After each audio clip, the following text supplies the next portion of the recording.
అంటే ఈ ఐదో స్టెప్ అయిన తర్వాత వాళ్ళలో ఎలాంటి మార్పు ఎలా జరుగుతుంది, వాళ్ళకి దర్శనం ఎలా జరుగుతుందని? దర్శనం అంటూ ఏముండదండి. మన ఇక్కడ ఏంటి నిర్విచార స్థితి అంటే, విచారము అంటే ఆలోచన, నిర్విచారము అంటే ఆలోచన రహితమైనటువంటి స్థితి.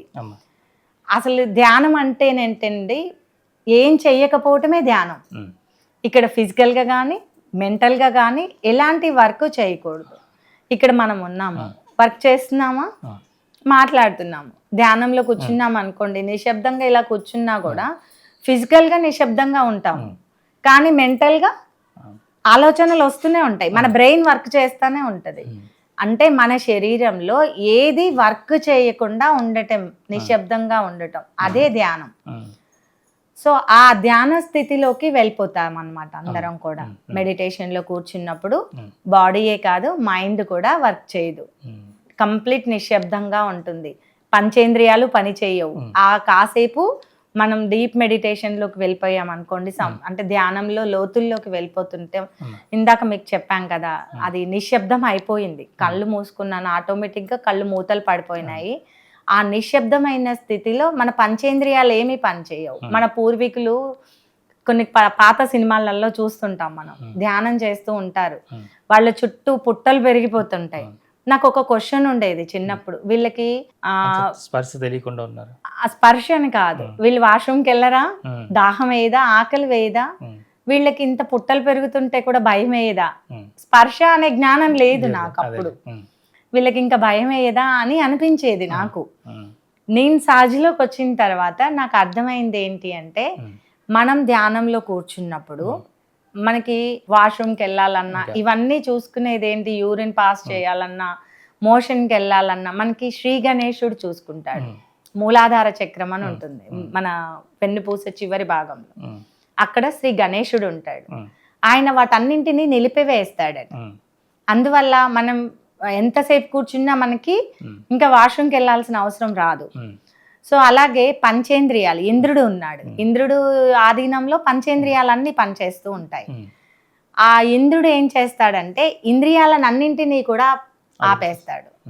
సో అందువల్ల మనకి వినికిడి కానీ, చూపు కానీ, మాట కానీ, స్పర్శ కానీ ఏం తెలియదు ఆ సమయంలో. అంటే డీప్ మెడిటేషన్లో వెళ్ళిపోతున్న కొద్దీ మనకి ఇవేమి పని చేయవు. అందుకనే నేనున్నానా లేనా నాకు అక్కడ ఏం తెలియలేదు. గుడిలో ధ్యానంలో కూర్చున్నప్పుడు నాకు అసలు ఏం తెలియలేదు అనమాట.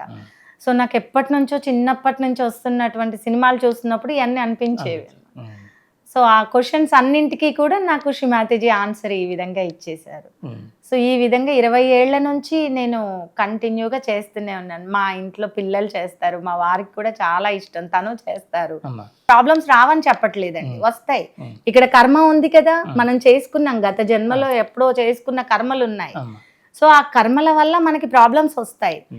కానీ ఆ వచ్చిన ప్రాబ్లమ్స్ ఒక సునామీ లాగా వచ్చి చప్పున చల్లారి వెళ్ళిపోతాయి అన్నమాట. సముద్రంలో అలలు, జీవితంలో కష్టాలు ఉంటేనే అందంగా ఉంటుంది కదా. సో అదే విధంగా మన జీవితంలో వచ్చే కష్టాలు, నష్టాలు కూడా ఇక్కడ మనం సాక్షి స్థితిలోనే చూస్తూ ఉంటాం అన్నమాట. ఇప్పుడు సినిమా చూస్తున్నంతసేపు అక్కడ మర్డర్ జరిగినా, ఏది జరిగినా కూడా మనం చూస్తూ ఉంటాం అంతే, భయపడం, పారిపోం కదా. సో మన జీవితంలో కూడా వచ్చే కష్టాలని, నష్టాలని, ఎలాంటి బాధలు వచ్చినా సరే భగవంతుడికి సమర్పణ చేస్తూ చూస్తూ ఉంటాం ఇక్కడ. దానికంటే విపరీతంగా స్పందన ఉండదు, భయపడము, బాధపడము. బాధకు గురవుతున్నా కూడా మనం ఆత్మ శరీరాన్ని వేరుగా చూడగలిగే స్టేజ్ వస్తుంది అన్నమాట.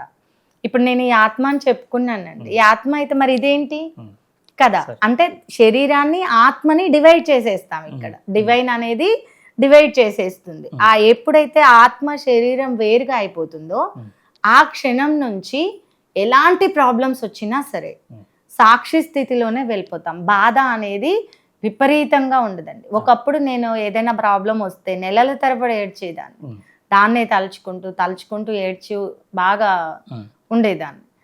కానీ ఇప్పుడు నెలలు పోయి రోజులు, రోజులు పోయి గంటలు, గంటలు పోయి ఫ్యూ సెకండ్స్ కూడా ఉండట్లేదు ఆ బాధ నాలో. కొన్ని సార్లు అయితే బాధ అనేది కూడా ఉండదు. ఆ స్థితిలోకి తీసుకొచ్చారు శ్రీమాతాజీ మెడిటేషన్లో. మనం ధ్యానం చేస్తే అంత బాగుంటుందండి. చాలా మంది అనుకుంటారు ధ్యానం చేస్తే ఆరోగ్య సమస్యలు పోతాయి, ధ్యానంలోకి వెళ్తే వెళ్ళిపోతాయి అని. ధ్యానంలోకి వెళ్ళగానే ప్రాబ్లమ్స్ పోవండి. మనం ఎంత చేస్తే అంత పోతాయి. మెడిటేషన్ చెయ్యాలి మనం, అంటే కంప్లీట్ డివైన్తో కనెక్ట్ అవ్వాలి. ఇక్కడ నేను అనేది ఏమీ ఉండకూడదు. నేను చేస్తున్నాను, నేను పెడుతున్నాను, నేను ఇలా చెప్తున్నాను, నేను గ్రేట్, అలా ఏమి ఉండదు. ఇక్కడ చేసేది నేను అనేది నథింగ్ అన్నమాట. Zero knowledge. అక్కడి నుంచి స్టార్ట్ అయిపోయాం. ఎవరు తీసుకొస్తున్నారు ఇక్కడ ఇదంతా అంటే శ్రీ మాతాజీ తీసుకొస్తున్నారు. సో ఆ విధంగా ఇక్కడ 20 years నుంచి కూడా సహజయోగం చేయడం జరుగుతుందండి శ్రీ మాతాజీ దయ వల్ల.